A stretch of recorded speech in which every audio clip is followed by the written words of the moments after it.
fish, like many other species, are adapting to climate change and that we don't yet fully understand the consequences.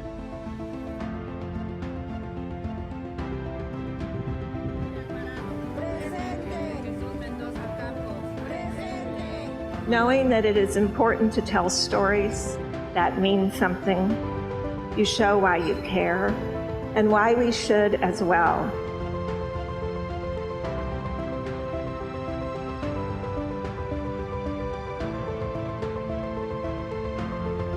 It's not just the journalist that's getting to speak their piece, it's also the people we report on that get to be a part of this as well. And that kind of impact, that focus on generating community dialogues and engagement, that's why I do what I do.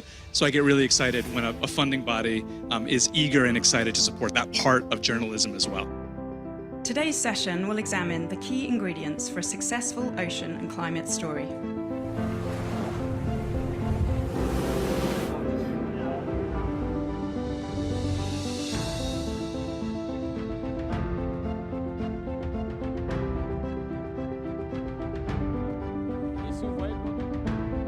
We know that already there are changes which cannot be reversed, and therefore there has to be adaptation.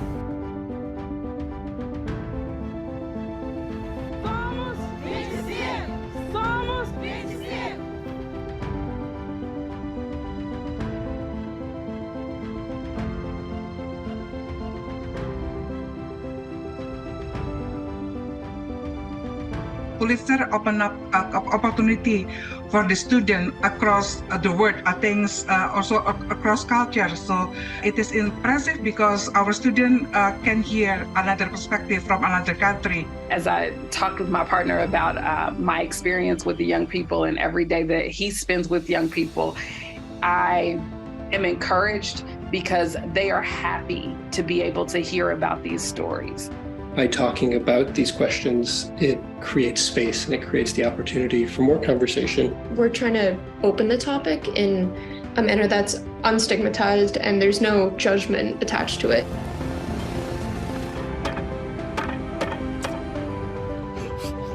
Stories, original, compelling journalism of the highest quality, are at the heart of what we do. And stories that inspire action by helping readers and viewers see the value in getting engaged as active citizens themselves.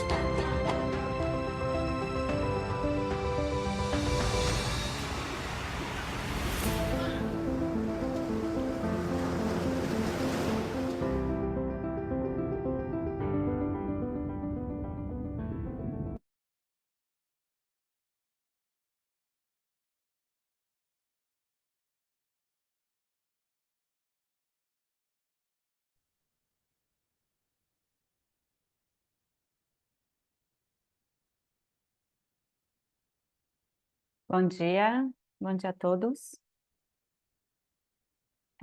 Bom, estamos começando então mais uma série de webinars do Pulitzer Center.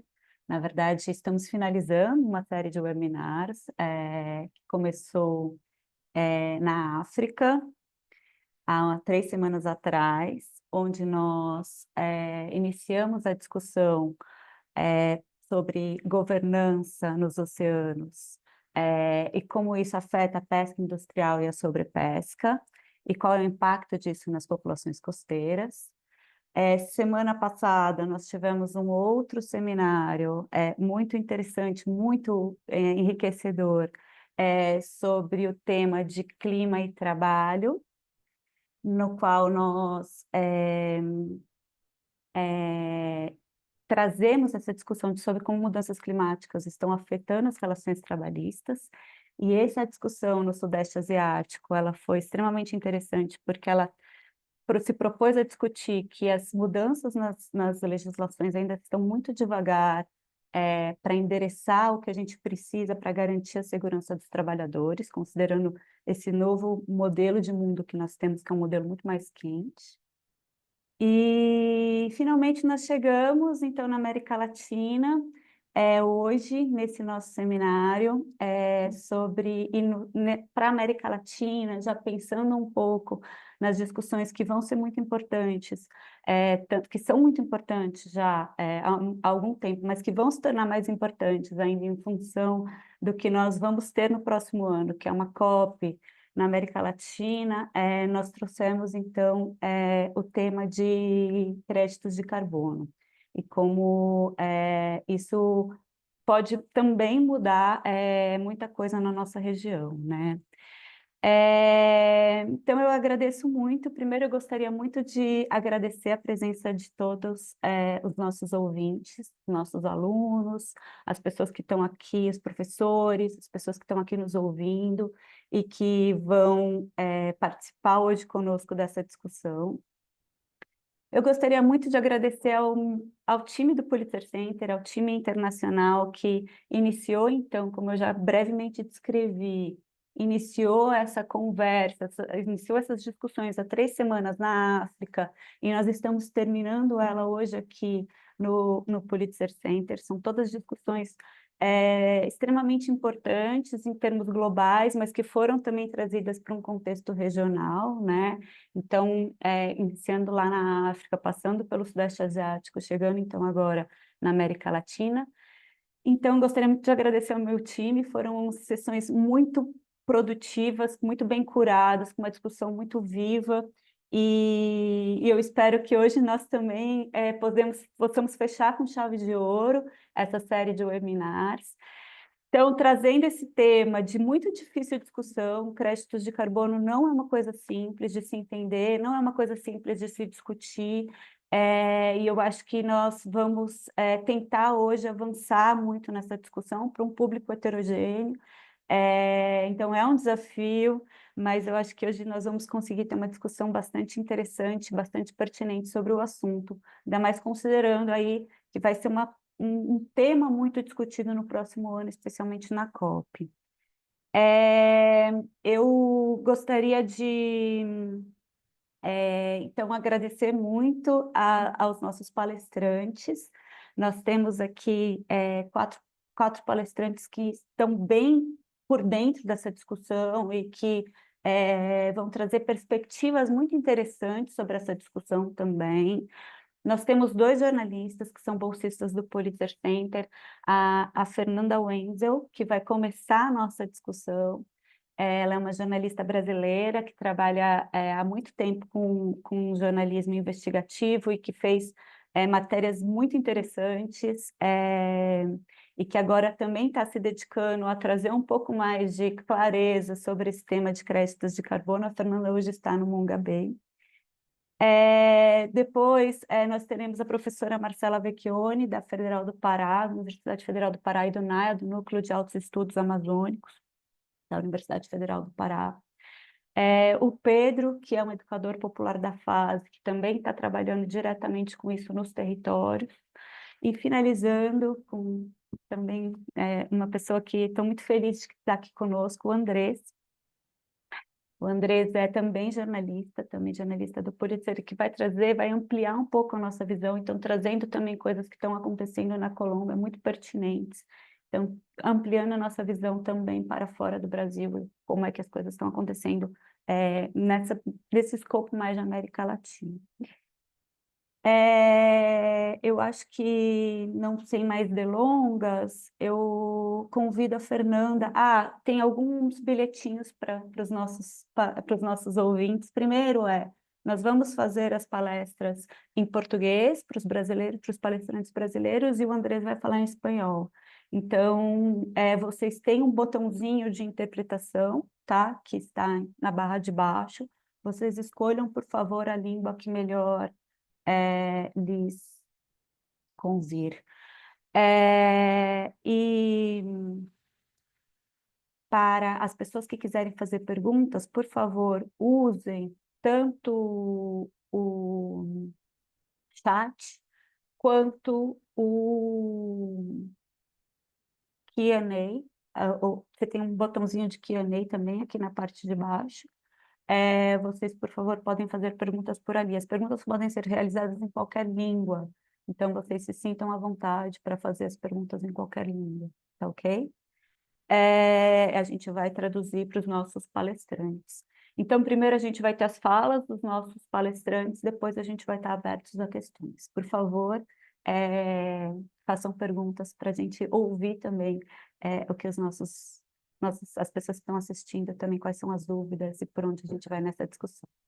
Muito obrigada, Fernanda. Eu te convido agora para começar a sua apresentação, começar a nossa discussão, então, sobre créditos de carbono. Obrigada, Maria. Bom, prazer estar aqui. Obrigada pelo convite e obrigada a todos que estão assistindo.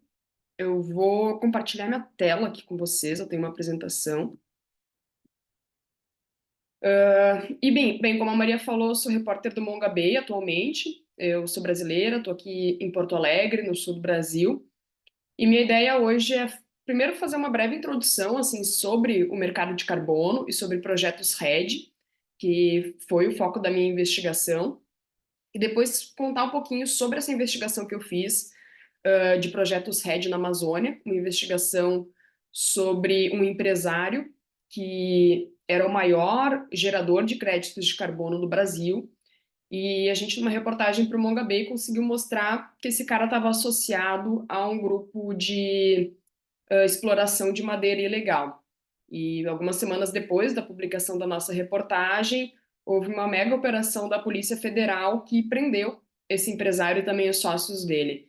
Então, acho que é um caso bem emblemático, assim, né, para a gente entender o nível de problema com o qual a gente está lidando quando a gente fala de projetos REDD na Amazônia.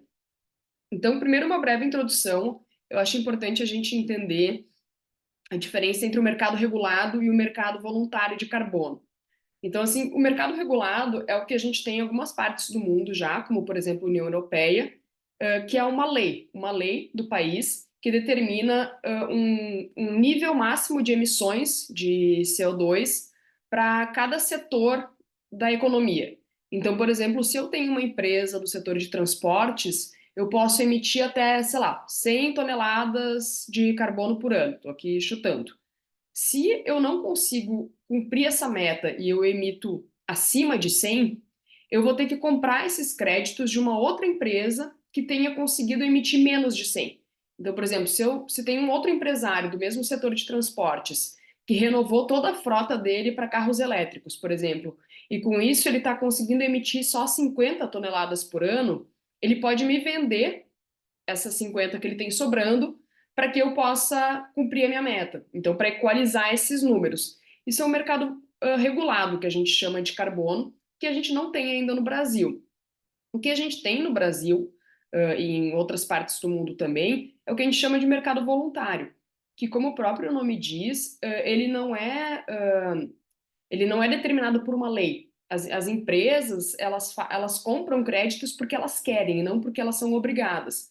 Então, no mercado voluntário, por exemplo, se eu sou a Gol Linhas Aéreas e eu quero mostrar para os meus clientes e para os meus investidores que eu estou preocupada com o aquecimento global, eu vou compensar as minhas emissões comprando créditos de carbono nesse mercado voluntário. Eu estou comprando créditos porque eu quero mostrar que eu sou uma empresa verde. Então, está muito mais relacionado a uma estratégia de marketing para poder, por exemplo, colocar lá no meu relatório de sustentabilidade no final do ano que eu compenso as minhas emissões. Isso é o que a gente tem no Brasil atualmente, e os projetos REDD, que eu vou explicar agora o que são, estão dentro desse âmbito do mercado voluntário. Então, o projeto REDD, de maneira muito simples, é uma ideia assim, de desmatamento evitado. O projeto REDD ele sempre parte de uma hipótese. Então, por exemplo, se eu tenho uma propriedade rural no sul do estado do Amazonas, que é uma região da floresta amazônica que está sob grande pressão de desmatamento. E eu calculo lá que a taxa de desmatamento anual nessa região onde está a minha propriedade é de, sei lá, 100 hectares por ano. Se eu consigo proteger a minha propriedade, proteger a floresta que eu tenho na minha propriedade de modo a evitar esse desmatamento, eu estou evitando 100 hectares por ano. É uma estimativa que eu faço. E isso é traduzido num número de créditos de carbono que eu passo a gerar e que eu posso vender para essas empresas que estão querendo fazer esse marketing verde. Então, é sempre parte de uma hipótese, de uma linha de base, e o número de créditos que eu vou gerar é equivalente a esse desmatamento que eu estou supostamente evitando.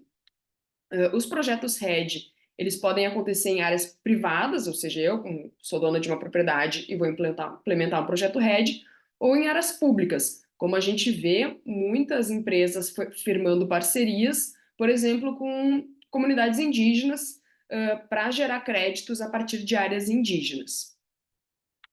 Como eu disse, não é regulado por lei esses projetos RED, e a forma de regulação que existe está dentro desse âmbito voluntário. Então, existe uma instituição que é a Verra, que é uma organização supostamente sem fins lucrativos, mas, na verdade, eles recebem sempre uma parcela desse valor dos créditos que são gerados. E a Verra, ela tem um manual, digamos, um guia de como tem que ser esse tipo de projeto, de todas as regras que ele tem que seguir. Então, as empresas que quiserem ser certificadas pela Verra, elas têm que entregar uma série de documentos, fazer uma série de estudos para se enquadrar dentro desse escopo. E existe também um sistema de auditoria. Então, de tanto em tanto tempo, um auditor vai lá até o projeto RED para verificar se ele está de fato cumprindo todas essas normas. Então, basicamente, os projetos RED, eles se amparam nessas regulamentações voluntárias para ter credibilidade. Agora eu vou falar um pouquinho do caso Stop, que é esse caso que eu investiguei e publiquei essa reportagem no início do ano pelo Mongabay. Como eu disse, o Ricardo Stop é esse empresário brasileiro que tinha muitos projetos RED na Amazônia brasileira. Ele tinha um total de 5 projetos, e a área desses 5 projetos é o equivalente a 5 cidades de Nova York, ou seja, uma área muito grande. Na minha investigação, eu foquei em 2 desses projetos, que são esses que a gente vê no mapa, que são os projetos Unitor e Fortaleza do Ituxi. A desenvolvedora desses projetos é uma empresa chamada Carbon Next. Desenvolvedora é uma empresa que justamente se associa com o dono da terra para ajudar o dono da terra a desenvolver o projeto. Então, a juntar toda a documentação, a fazer todos os estudos. É uma empresa que tem essa expertise em fazer a certificação dos projetos RED junto à Verra. E a Carbon Next, que é a desenvolvedora dos projetos do Ricardo Stop, ela é a maior desenvolvedora de projetos RED do Brasil. E tem uma coisa curiosa em relação a esses projetos do Ricardo Stop. São projetos que prevêem manejo florestal, ou seja, extração de madeira de maneira sustentável. É aquela ideia de que eu tenho uma área e eu vou tirar a cada ano uma quantidade pequena de madeira que eu posso vender, mas eu retiro essa madeira em uma quantidade que eu permita que a floresta vá se regenerando nesse período. Então, a ideia de uma extração de madeira sustentável, isso está previsto dentro das regras da Verra, que projetos RED podem ter associado a eles planos de manejo florestal. E esses projetos do Ricardo Stop venderam créditos de carbono para grandes empresas do Brasil e também de fora do Brasil, como iFood, Gol, Nestlé, Spotify, Boeing e Toshiba. E o Ricardo Stop, esse empresário, ele se vendia como um cara assim muito comprometido com a causa ambiental e com a proteção da Amazônia. Ele inclusive se dizia um apaixonado pela Amazônia. Então era um cara que tinha uma imagem muito positiva assim dentro desse mercado. E daí, explicando assim rapidamente como que eu comecei a puxar esse fio e que eu comecei a perceber que tinha alguma coisa estranha com os projetos do Ricardo Stop. Alguns anos atrás, eu estava fazendo uma outra investigação, que era uma investigação relativa a um grande madeireiro da Amazônia, um dos maiores madeireiros ilegais da Amazônia, que é um cara que se chama Charles Possebon. Eu estava fazendo uma investigação sobre ele e eu estava lendo um inquérito sobre esse cara. E nesse inquérito mencionava um tal de Ricardo Stop. O Ricardo Stop ele era mencionado como um possível papeleiro do grupo. O que seria um papeleiro? O papeleiro é um cara que fornece um documento falso para um grupo de madeireiros ilegais para garantir que essa madeira ilegal seja esquentada, ou seja, para garantir que essa madeira ilegal seja vendida como se ela fosse legal. E dentro dos esquemas de madeira ilegal da Amazônia, esse papel do papeleiro ele é crucial, porque toda a madeira do Brasil precisa ser acompanhada de um documento que a gente chama de crédito de madeira. Então, tem pessoas na Amazônia que são especializadas em simplesmente produzir esses documentos falsos para esquentar madeira ilegal. E o Stop nesse processo, ele era indicado como possivelmente um papeleiro, mas o inquérito não tinha sido conclusivo em relação à participação do Ricardo Stop nessa fraude. Bom, e daí, alguns anos depois, na época eu li esse material sobre o Stop, mas eu estava fazendo uma outra investigação, não tive tempo para me aprofundar, mas alguns anos depois eu recebi uma outra dica de uma fonte em off, dizendo que tinha alguma coisa, várias suspeitas de irregularidades envolvendo o caso do Ricardo Stop e os projetos RED dele. E daí eu pensei, tá, vou voltar para aquele inquérito e vou tentar me aprofundar nessa história. E foi então que eu descobri que dentro das áreas dos projetos RED do Ricardo Stop, haviam áreas de plano de manejo florestal sustentável, essa extração legal de madeira que é permitida dentro dos projetos RED. E daí eu juntei essa informação com aquela informação do inquérito da Polícia Federal de que ele poderia estar envolvido com um esquema de madeira ilegal. E daí eu fiz uma parceria que foi fundamental para essa investigação, que foi uma parceria com o CCCA, que é o Center for Climate Crime Analysis, que é uma organização da Holanda, mas que tem sede no Brasil também, que trabalha com investigação de crimes ambientais. E o que a gente fez? Assim, como eu disse, toda vez que a madeira ela é comercializada no Brasil, ela tem que ser acompanhada desse documento, que é o crédito de madeira, ou também a gente chama de DOF. E assim, quando eu vou aprovar um plano de manejo, eu preciso que um engenheiro florestal vá até a minha propriedade e conte a quantidade de árvores que eu tenho para extrair. Então, por exemplo, eu tenho aqui 10 pés de ipê, 10 pés de jatobá, 10 pés de maçaranduba. E daí isso gera um número equivalente de créditos de madeira que eu tenho direito a extrair. Então, por exemplo, assim, o Ricardo Stop, ele tinha lá no Sistema Nacional de Créditos de Madeira um número X de créditos que ele poderia transacionar. E o que a gente fez? A gente comparou essa movimentação de créditos que ele tinha feito no Sistema Nacional de Créditos de Madeira com imagens de satélite dos planos de manejo dele, que é essa imagem que vocês estão vendo aí na tela. Quando a gente faz extração de madeira, mesmo que ela seja assim, super seletiva, isso deixa uma cicatriz, né, na floresta que é possível de ser verificada por imagem de satélite. Então, o que o CCCA fez? Ele estimou, a partir dessas cicatrizes, quanto de madeira de fato foi retirada dessa área. E eles descobriram que tinha um descompasso entre esses números. Então, por exemplo, tinha lá um plano de manejo em que o Ricardo Stop ele declarou que tinha tirado daquela área 100 metros cúbicos de ipê. Mas daí a gente vai olhar as imagens de satélite e a gente vê que, pelas cicatrizes que estão ali, ele pode ter tirado no máximo 20 metros cúbicos dessa área, e não 100. Então, peraí, a gente tem 80 créditos sobrando.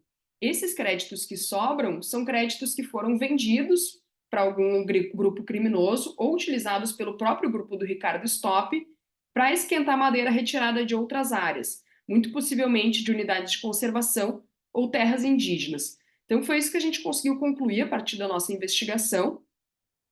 E a gente percebeu que, na verdade, o Ricardo Stop tinha o que a gente pode chamar de um crime perfeito, porque ele conseguiu ganhar dinheiro de diferentes fontes com esse esquema. Ele conseguiu ganhar cerca de 600 milhões de reais com a madeira ilegal, porque a Polícia Federal estimou que eles extraíram o equivalente a 38 mil caminhões carregados de madeira ilegal dessa região da Amazônia.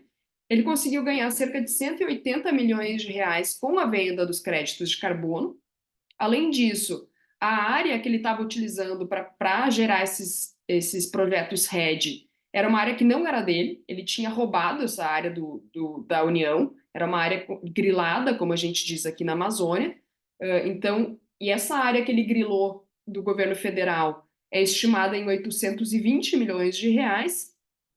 E, segundo a Polícia Federal, ele ainda também tinha uma criação de gado ilegal a partir dessas áreas, que gerou uma outra renda ainda extra para ele.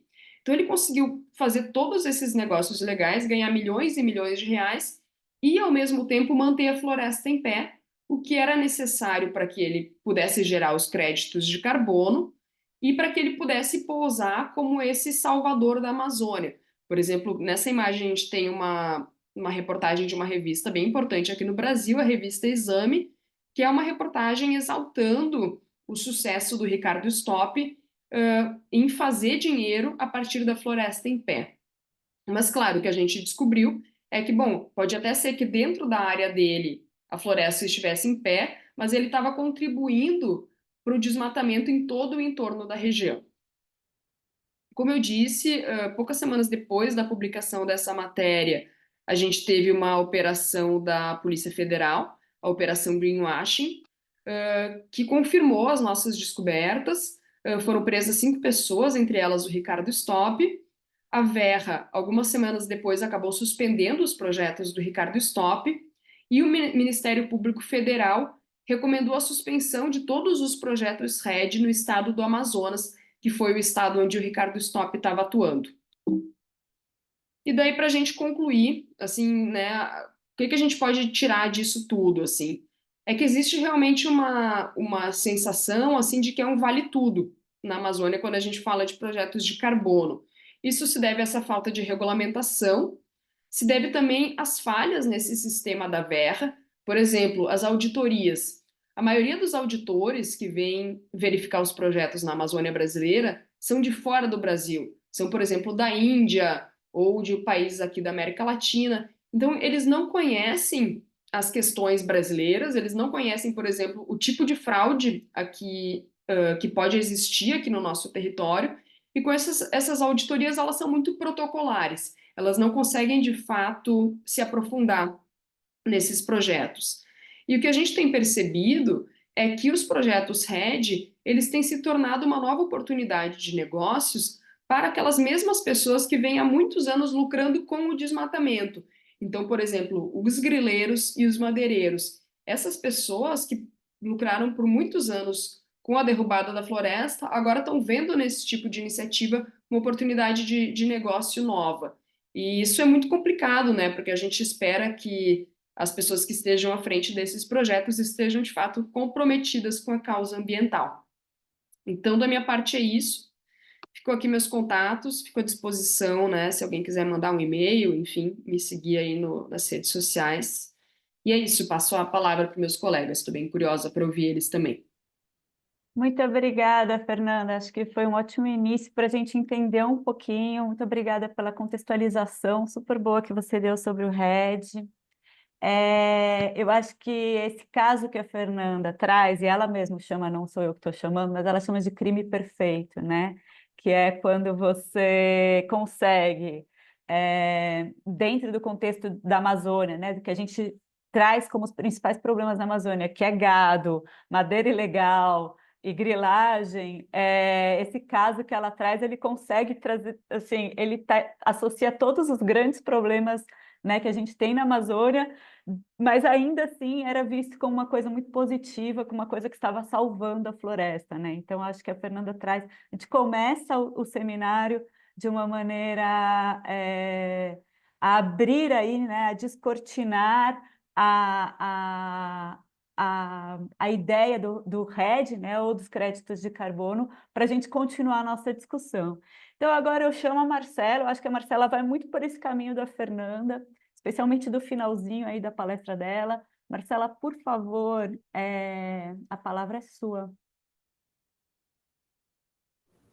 Bom dia a todas as pessoas. Espero que vocês me escutem bem, se não, por favor, me deem um sinal aqui. Então, eu acho que a Fernanda já me dá ganchos importantes, né, para continuar a conversa aqui. Primeiro, eu queria só muito rapidamente agradecer, né, o convite do Pulitzer Center, em nome da Maria Rosa D'Arrigo, para participar desse momento. Acho que é algo bastante importante, né, de ser feita essa junção de quem está na pesquisa, né, e de quem está no jornalismo, que também é pesquisa, né, com outros ritos, com outros processos, mas também é pesquisa.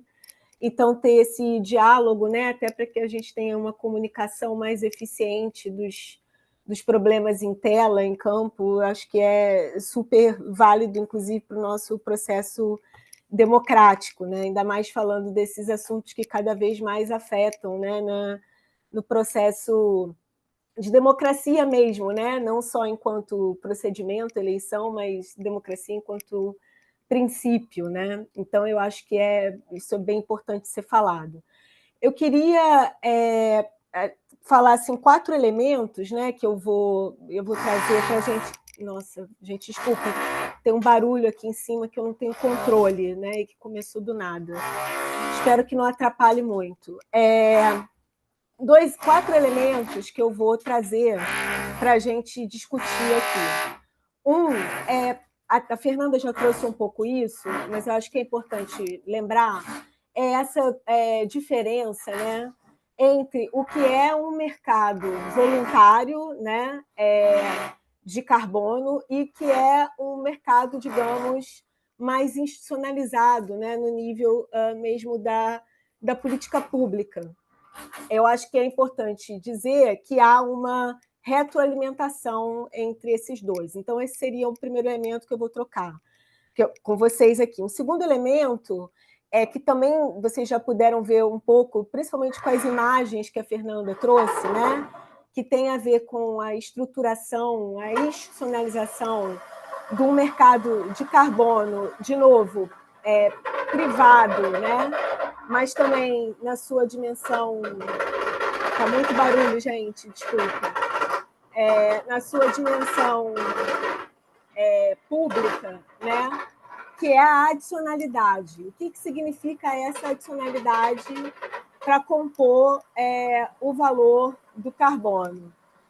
Um terceiro ponto, né, que também é importante de ser conectado aqui é a questão da propriedade da terra, ou seja, o lastro em terra, que tem a dinâmica do carbono e, especialmente, os conflitos gerados pela dinâmica do carbono e a titularidade do carbono, né, que quase sempre também pode gerar um problema, né, não só da perspectiva da apropriação por meio de empresas, né, no processo seja de certificação e verificação, e seja também, né, na constituição de uma reputação institucional em termos da responsabilidade social e corporativa, mas também no âmbito, se as comunidades assim decidirem de querer um projeto, né, após um processo de consulta, sobre como se dá a esfera da repartição dos benefícios relacionados a isso, né? Isso é uma coisa usualmente menos discutida, né? Mas que precisamos debater, principalmente porque, via de regra, principalmente quando a gente fala do carbono associado à política pública, a gente não está falando só de carbono, tá? O carbono ele é importante porque é a moeda e, muitas vezes, como é o caso do estado do Pará, né, que eu já vou falar um pouco mais detidamente, né, também é a commodity, o que traz um problema do ponto de vista do conflito de terra, né, ou seja, a gente está trabalhando com uma coisa, né, com uma unidade de medida, ao mesmo tempo que ela é o produto, que ela é a commodity, ela é o valor, né, ou seja, o que circula e o lastro físico está plenamente conectado, muito embora seja passado como uma coisa não tendo nada a ver com a outra. Isso traz um problema bem sério do ponto de vista da imobilização de terras. Gente, perdão, esse barulho, de fato, não estava aqui até ontem, né? E apareceu do nada aqui em cima do meu escritório. Então, esses 4 elementos aí para a gente pensar. Vamos lá, do ponto de vista da política pública e do mercado voluntário, eu vou ficar num exemplo, né, que eu acho que é mais fácil para a gente entender, que é o exemplo da própria política pública, né, no estado do Pará. Então, atualmente, né, o Estado do Pará tem uma grande política pública estruturante do ponto de vista climático e ambiental, né, une as duas coisas, mas eu acho que é importante dizer que também une a dinâmica agrária e fundiária nela, né? Essa política está no guarda-chuva de um plano chamado Plano Amazônia Agora, que inclusive tem financiamento do Fundo Amazônia, né? Esse plano ele tem um eixo que é de regularização fundiária, um eixo que é de regularização ambiental, mas também tem um eixo importante dentro dele, né? Na relação, inclusive, com o plano de bioeconomia do Estado do Pará, que é o que vai montar uma estrutura de circulação financeira, né? Do ponto de vista de ter acúmulo de recursos para o financiamento e a realização da própria política pública, que está mais conectada ao mercado, que a gente chama, na verdade, né, um sistema jurisdicional de RED+, ou seja, RED+, como a Fernanda estava explicando, né, o que é o RED+, a redução de emissões, né, por degradação e desmatamento evitado, né, enquanto uma política pública, né, sistema jurisdicional, ou seja, jurisdição é o Estado do Pará, mas o que talvez haja de novidade em relação a outros esquemas jurisdicionais, inclusive se aproximando de uma primeira experiência, né, dos primeiros 5 anos dos anos 2000 no governo do Acre, é uma concentração do Estado do Pará para controlar o carbono enquanto ativo financeiro, criando uma companhia estadual de ativos florestais, né? E aí eu coloco também aqui para explicar um pouco a vocês a relação da adicionalidade na conexão com essa comissão de ativos florestais e com o primeiro lote, né, de títulos de dívida de carbono, é importante dizer isso. O carbono ele é um bonde, né? Ou seja, ele é um título de dívida que em algum momento vai ser liquidado, né?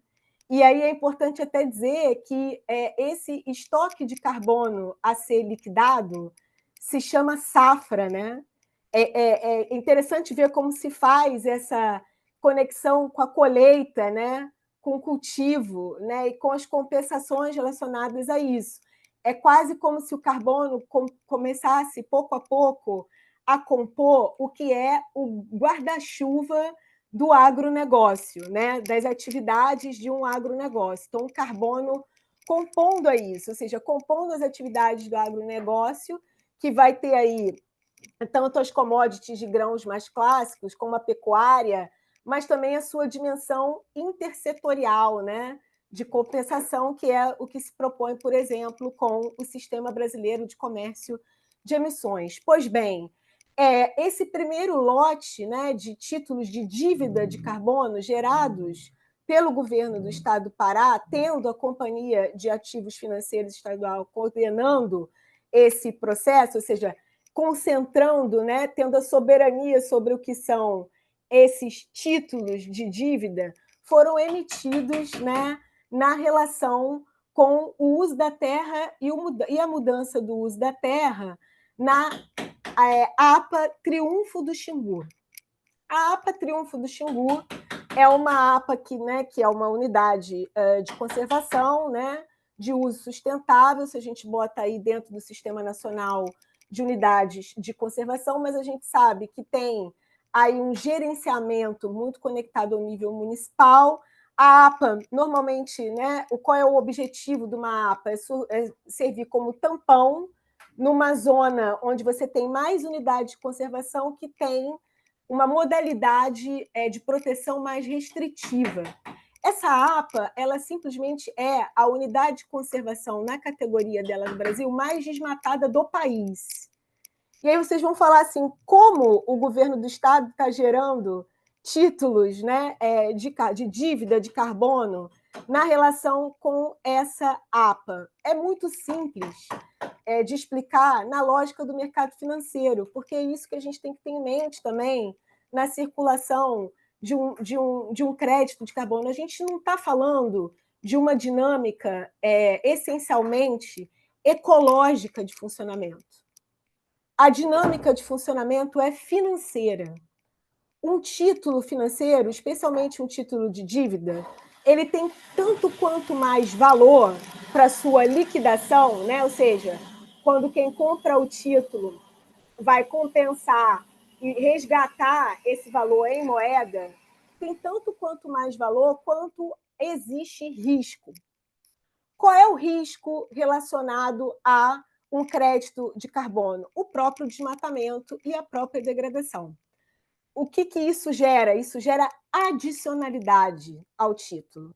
Ou seja, um título vai ter tanto mais valor, tanto quanto mais adicionalidade, quanto for capaz, a partir do projeto ou da política pública que se relaciona, em evitar desmatamento e degradação em uma área onde existe muito desmatamento e degradação. Existe uma perversidade na lógica de ter que haver desmatamento e degradação para que o título seja bastante valorizado, ou seja, para que o crédito tenha muito valor. Ou seja, no próprio mecanismo financeiro, né, já que se a gente pegar o título desse seminário aqui, né, os caminhos que estão, na verdade, obstruindo, né, os verdadeiros caminhos para o desenvolvimento sustentável, se a gente pensa o crédito de carbono, né, e principalmente o jurisdicional, que é o que eu estou falando aqui, como uma solução para esse processo, a gente vai ver que a raiz da matriz do funcionamento, do desmatamento e da degradação, na realidade, compõe a própria essência do valor do crédito do carbono. Ou seja, é preciso haver adicionalidade, né, no sentido de que exista muita pressão, exista muita ameaça, né, ao redor da onde o projeto está sendo evitado. Ou seja, existe aí uma perversidade que é a própria lógica do mercado financeiro. Se essa lógica não for modificada, dificilmente a gente vai poder ter outros resultados vindo de projetos de rede, né? Chegando já ao final, né? Porque eu só tenho, acho que mais 3 minutinhos, mas eu acho que também é importante a gente lembrar, especialmente se a gente pensa os créditos de carbono, né, como é colocado, e principalmente no nível jurisdicional da política pública, como uma alternativa de desconcentração, de redistribuição, inclusive de renda mesmo, né? A gente também tem um problema, porque o que a gente vê, a apresentação da Fernanda trouxe isso, muito provavelmente a de Pedro e a de Andrés também vão trazer isso, a gente vê que, na verdade, a gente tem problemas muito sérios relacionados a conflitos gerados e, consequentemente, em resultados de promoção, né? E, na verdade, aí não vai ser promoção, vai estar causando problemas de injustiça social e climática, né? A gente não vai ter justiça social e climática proporcionada por meio dessas políticas. Volto ao próprio caso da APA Triunfo do Xingu, para fechar a conversa aqui, o que a gente viu com o anúncio há 2 semanas atrás, na Semana do Clima, pelo governador Helder Barbalho, em Nova York, né, desses títulos, é que várias lideranças indígenas, né, e não indígenas também se manifestaram, né,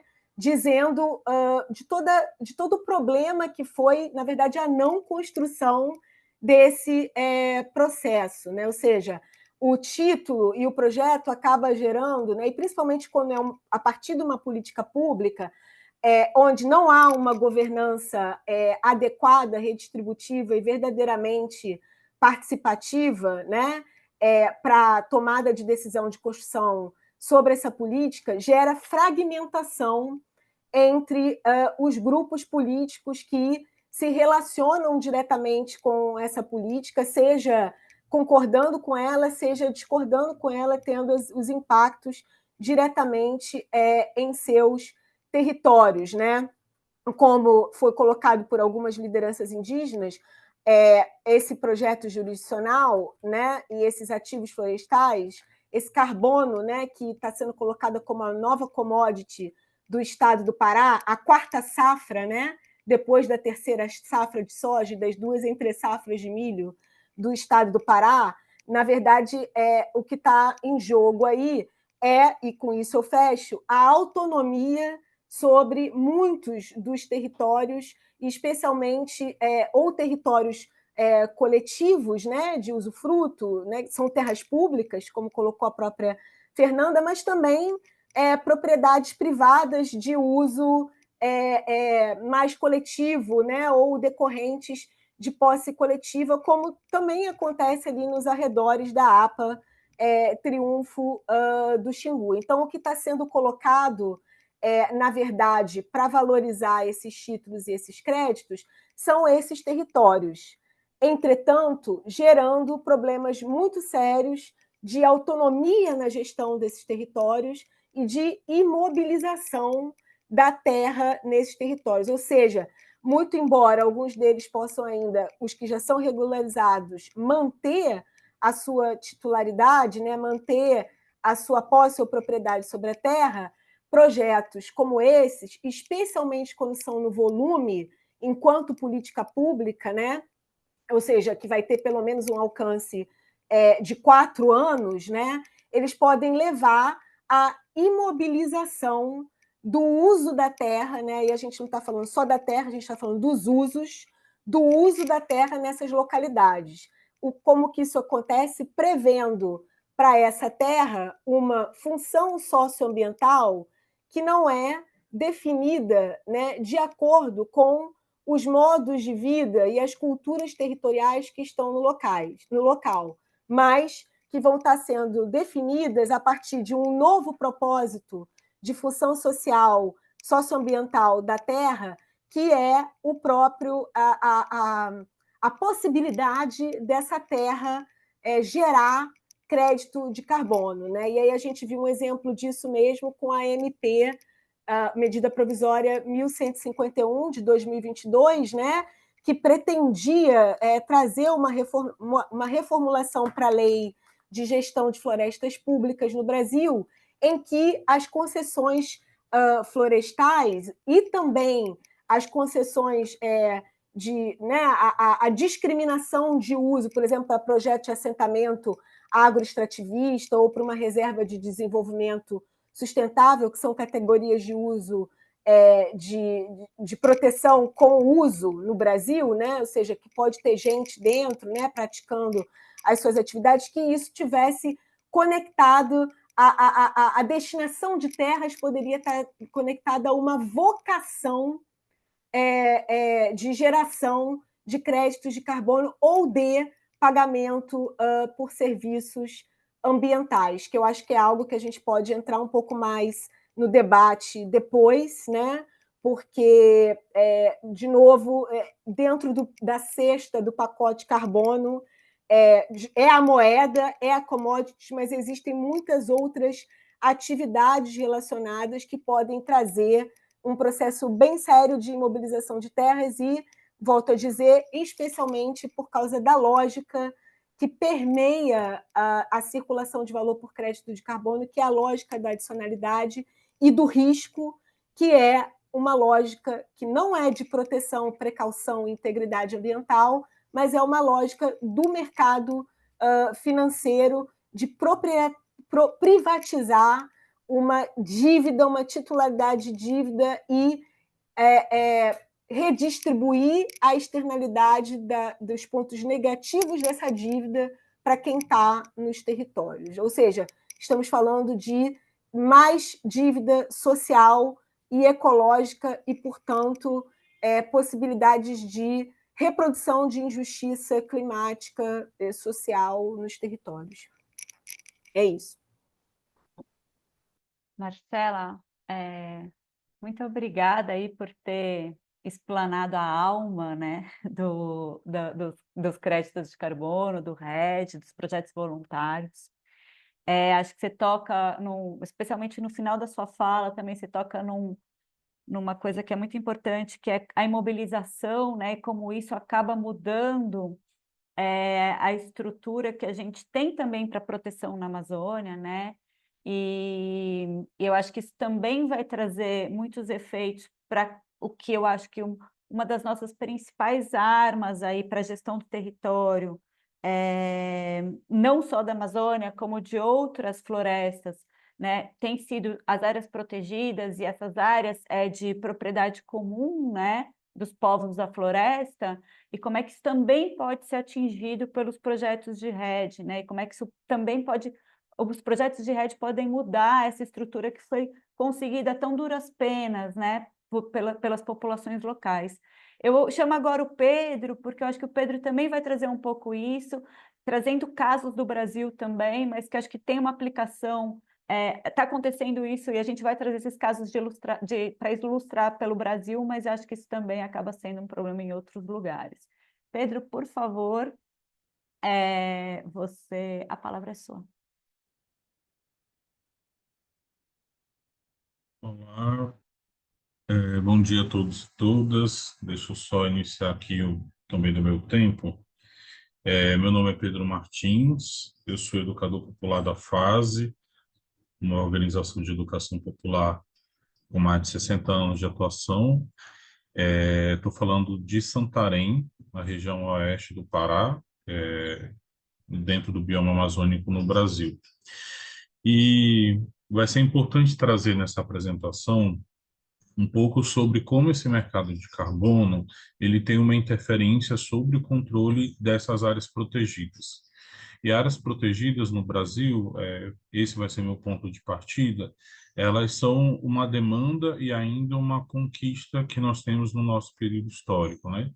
A forma de proteção da Amazônia, principalmente que nós conseguimos, foi num período de um pouco mais de 30 anos, garantir que essas áreas, que áreas de floresta tivessem uma destinação adequada, seja para garantir terras indígenas, territórios da população brasileira afrodescendente, que chamamos de quilombolas, projetos de assentamento, mas também unidades de conservação que permitiriam que comunidades tradicionais pudessem ter a garantia do seu território. O que acontece agora é que nós temos vários outros desafios ainda não superados e o mercado de carbono vem, de certa forma, para atrapalhar esse momento histórico, digamos assim. Nós temos no Brasil ainda uma demanda grande, segundo a plataforma do MAP Biomas, para que nós tenhamos a devida destinação de áreas de floresta pública, ou seja, dentro do bioma amazônico, ainda nós temos florestas desprotegidas, florestas que estão constantemente ameaçadas e que estão sendo pressionadas pelo avanço de estratégias do agronegócio e por outras tantas, né, como a mineração também. Mas isso significa dizer que no Brasil nós temos uma demanda ainda relevante para que as florestas sejam inicialmente protegidas. O que aconteceu 8 anos atrás foi uma mudança dessa perspectiva de o que fazer com essas áreas e como garantir que elas sejam protegidas.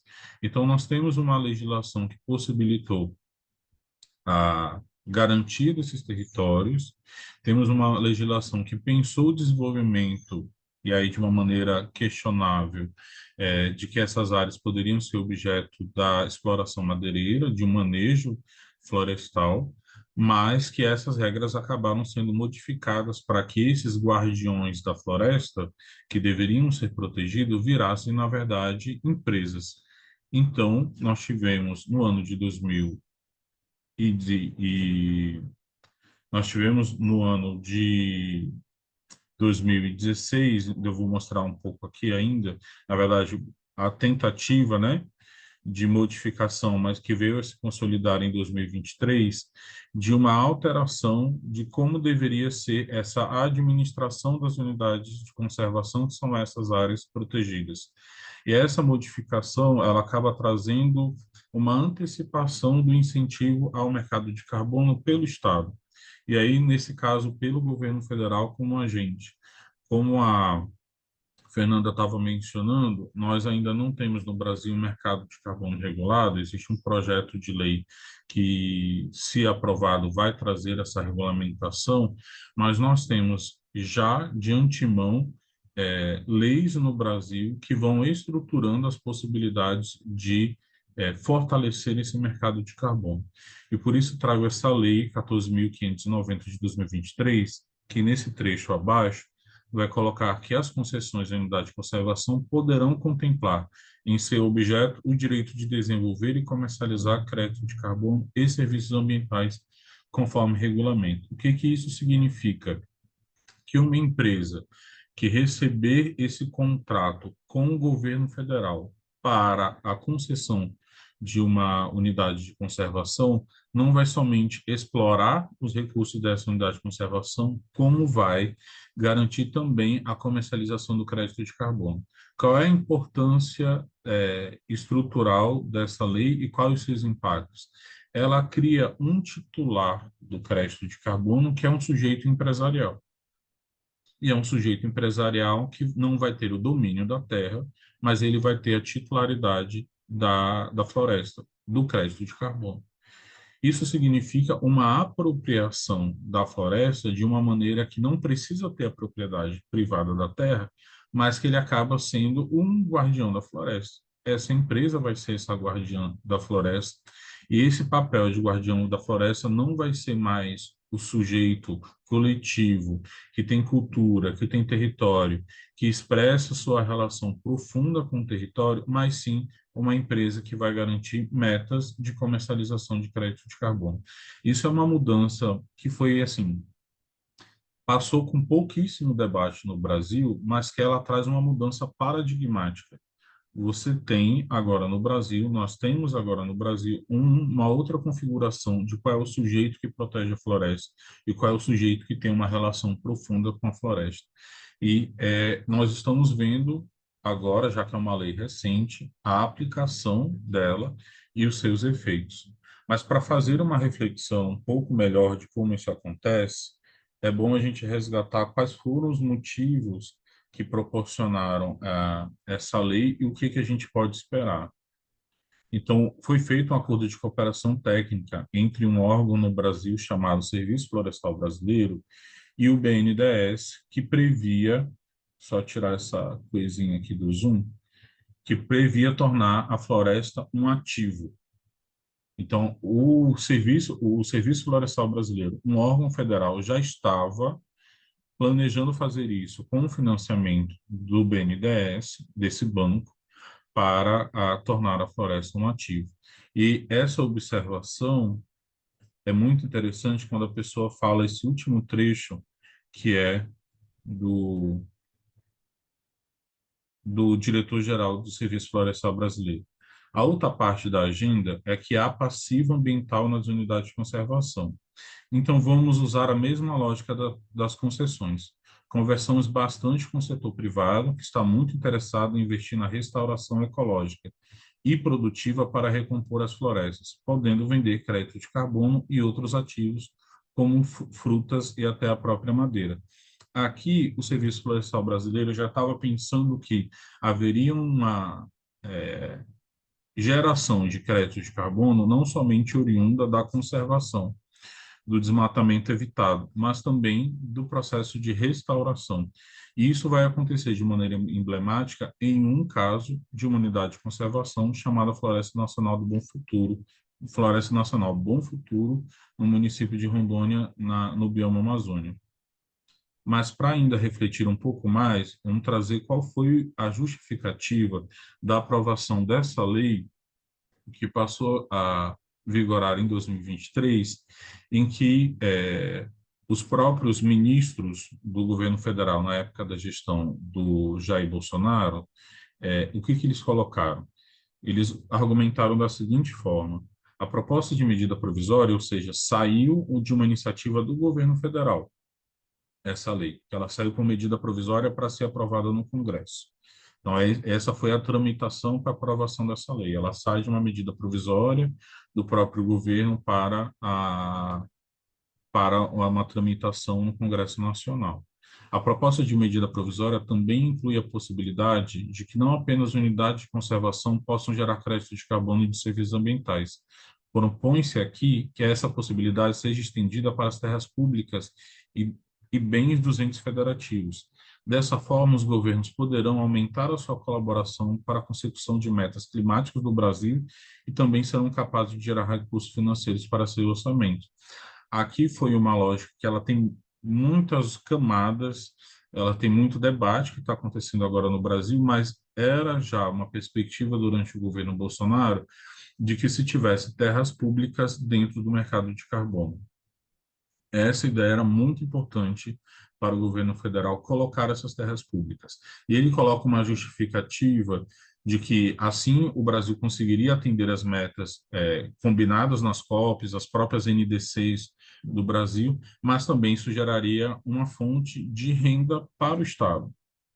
Então, o Estado teria não só como fonte de renda impostos, o Estado também teria como fonte de renda a sua comercialização de crédito de carbono. Essa lógica que vai sendo pensada de incluir florestas públicas dentro do mercado de carbono, ela traz uma titularidade de que o governo federal seria também um dos sujeitos para essa comercialização, e isso vai ter vários outros impactos do que a gente pode já ir verificando.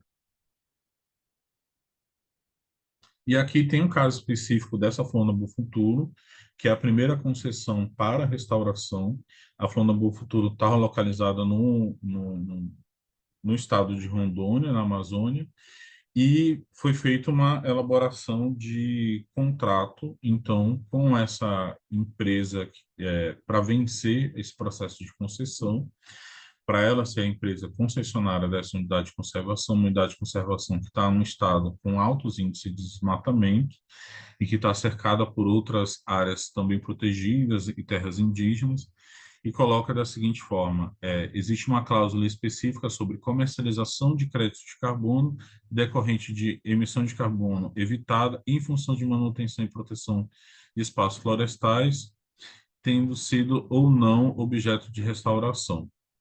É muito interessante identificar que nessa minuta de contrato de concessão da Flona Bofuturo não existe comunidade, não existe relação com um espaço territorial. É uma flona declarada. Se eu for ler só o contrato, eu vou imaginar que essa área protegida ela é um grande espaço vazio, um grande espaço demograficamente vazio, onde não precisa ter salvaguardas socioambientais, onde não precisa ter previsão de consulta prévia livre e informada, onde não precisa ter previsão de acordos comunitários. Realmente pensar a floresta meramente como sumidouro de carbono e não como espaço territorial a ser protegido. Diante disso que vem acontecendo, nós temos destacado na fase algumas iniciativas de garantias de direitos que têm sido tomadas, seja de maneira autônoma, seja de maneira, de alguma forma, pela própria atuação do Estado. E aí trago o caso do Estado do Amazonas, onde o Ministério Público Federal fez uma recomendação muito interessante, muito eficaz, posso assim dizer, porque ele identifica um problema e não recomenda medidas paliativas. Ele entende que, dentro das concessões de unidade de conservação, dentro das relações de mercado de carbono, houve uma violação de direitos. Se houve uma violação de direitos, esses projetos de crédito de carbono precisam ser suspensos. E foi isso que a recomendação do Procurador da República, Fernando Soares, do Estado do Amazonas, fez. A recomendação se dirige à suspensão das concessões. E aí se coloca da seguinte forma, né? O governo amazonense estima que os projetos de RED em 21 unidades de conservação concedidas até agora, abrangendo 11,9 milhões de hectares de terras públicas, 483 comunidades e mais de 80 mil famílias poderiam gerar 8 bilhões em receitas. A maior vencedora da rodada de concessões foi a Future Carbon, que recebeu 12 concessões, seguida da EcoSecurities da Suíça, com 3, BR Carbon, Carbonext, também aqui já foi mencionada. A Carbonext aparece entre as empresas com projetos em áreas envolvidas na operação Greenwash, que foi aqui mencionada e muito bem abordada pela Fernanda. Então, a recomendação parte dessa ideia de que existe um impacto gigantesco dos projetos de mercado de carbono e faz uma estratégia muito interessante. Na recomendação, o procurador é uma pessoa muito competente, de muita atuação junto às comunidades, faz uma fundamentação inicialmente na ciência, entendendo que para que RED? Como sustentar, e aí eu já vou finalizando, como sustentar a ideia de projeto de RED no estado da Amazônia com concessão. A base científica ele já traz de maneira muito interessante. Isso não vai trazer resultados de enfrentamento à crise climática. Ele faz uma fundamentação jurídica relevante, baseada na Convenção 169 da Organização Internacional. Alguém levantou a mão? Da Convenção 169 da Organização Internacional do Trabalho, na Constituição Federal do Brasil e no Decreto 6040, que prevê a proteção de comunidades tradicionais, como assim nós chamamos no Brasil, né? Não chamamos comunidades locais, mas sim comunidades tradicionais em algumas decisões europeias. Uma estratégia importante da recomendação do procurador foi fazer uma divulgação em inglês. Vou concluir falando também um pouco mais devagar. Uma suspensão da operação, contratos, tratativas e comercialização. Então, não existe flexibilidade para violação de direitos. Está violando direitos, precisa ser feita, inclusive, a suspensão até mesmo das tratativas que empresas teriam com essas comunidades. E reconhece os sujeitos dos territórios. E ele coloca que a recomendação precisa ser dada a ciência dela e ser divulgada com as lideranças das organizações legítimas e reconhecidas, como a PIB, COIAB, a PIAN, CONAC, CNS, CNPCT. Então, nós tivemos aí, então, o caso de uma lei que estrutura essa modificação paradigmática da proteção ambiental no Brasil, envolvendo crédito de carbonos em empresas concessionárias, o caso da Flona Bom Futuro com a restauração, mas também um importante anúncio dessa recomendação do procurador do Ministério Público Federal do Estado do Amazonas, né, desse estado no Brasil, para a garantia de direitos territoriais. Obrigado.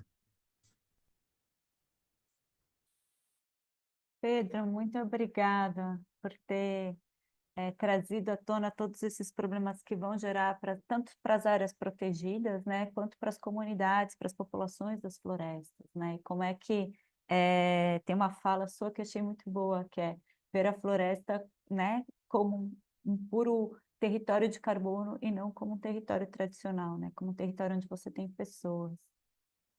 Eu acredito que o Andrés vai seguir também um pouco por essa linha, né, Andrés?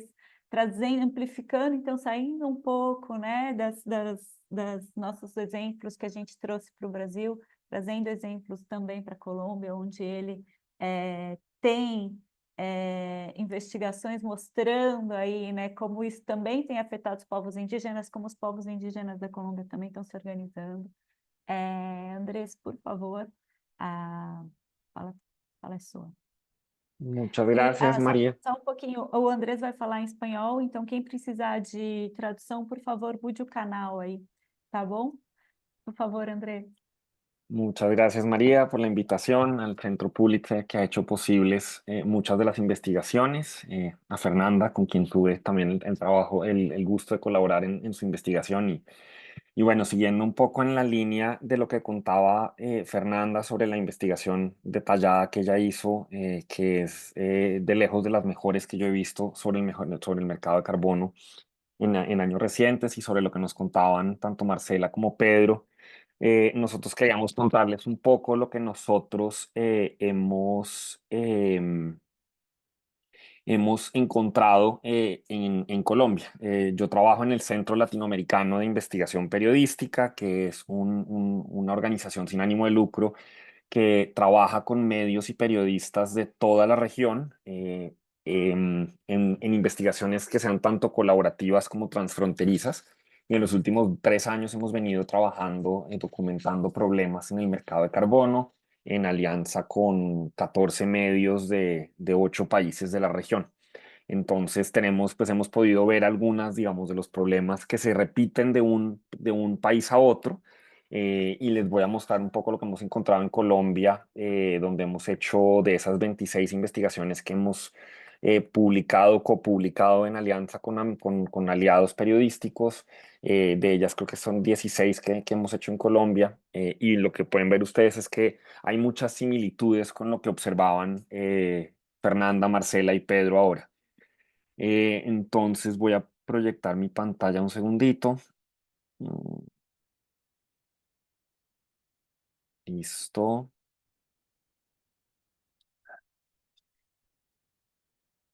Ya. Entonces, bueno, nosotros, digamos, voy a echar para atrás un segundito para reforzar un par de ideas que Fernanda introdujo muy bien, pero yo creo que vale la pena detenerse también en por qué los periodistas y por qué nosotros estamos interesados en mirar el mercado de carbono. Y yo creo que la pregunta central es entender si muchas de las valiosas o potencialmente valiosas soluciones y mecanismos de finanzas climáticas que hemos diseñado están funcionando de la manera apropiada, si están logrando sus objetivos y si no los están logrando, ¿por qué está sucediendo eso?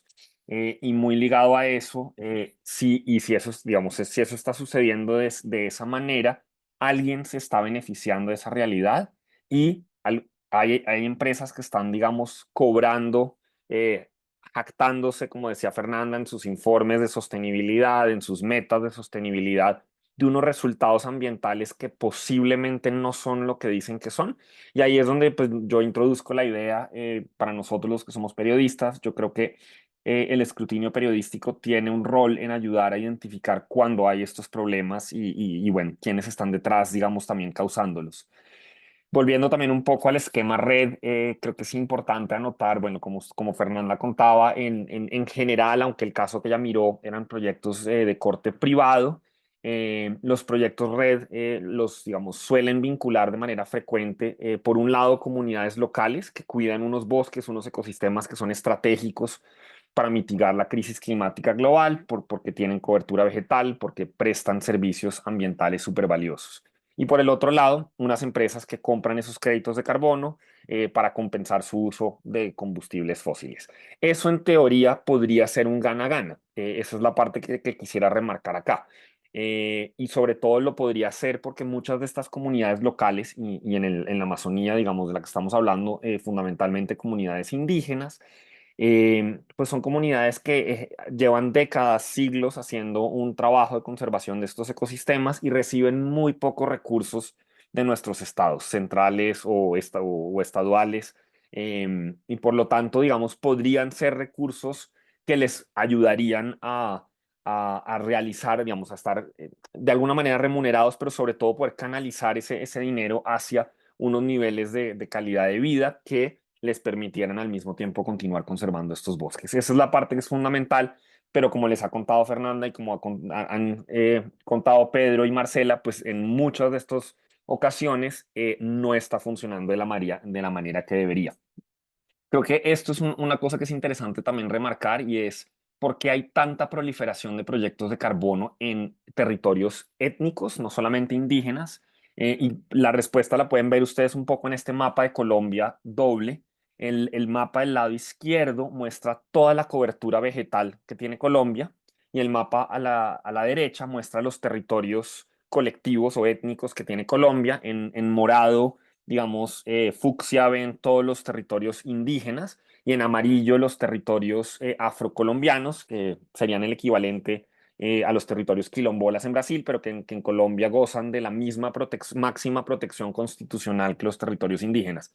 Y si ustedes ven los dos mapas, verán que son muy, muy similares, salvo un par de excepciones de regiones. Y por esta razón se han concentrado tantos de los proyectos de tipo Red Más en este tipo de territorios, porque custodian grandes territorios que a la vez donde tienen titularidad colectiva, son propiedad colectiva, pero al mismo tiempo ellos tienen gobernanza efectiva.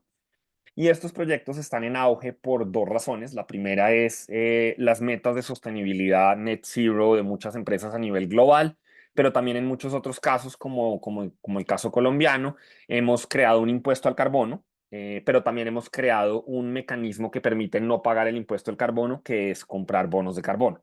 Entonces, entre este tipo de mecanismos, las empresas han venido corriendo a demandar este tipo de producto, de activo, y por lo tanto, por supuesto, también ha habido un auge en ofrecerlo. Quería dar ese contexto porque creo que ahí, digamos, se pueden ver algunas de las cosas tanto potencialmente positivas que tiene el sistema, como por supuesto de dónde vienen los problemas. Y les voy a mostrar algunas de las cosas que hemos encontrado, no para mostrarles como digamos, los hallazgos específicos que hemos hecho, sino el tipo de problemas tan diverso que se observan en este universo, porque en la práctica lo que estamos viendo es que eso que podría ser un gana-gana, desafortunadamente en muchísimos, muchísimos, muchísimos casos no está funcionando de la manera como fue pensado. Entonces, bueno, esto ya les conté un poco que hemos hecho estas investigaciones y lo que quiero sobre todo mostrarles es que hemos encontrado 4 tipos de problemas fundamentales en los esquemas de carbono.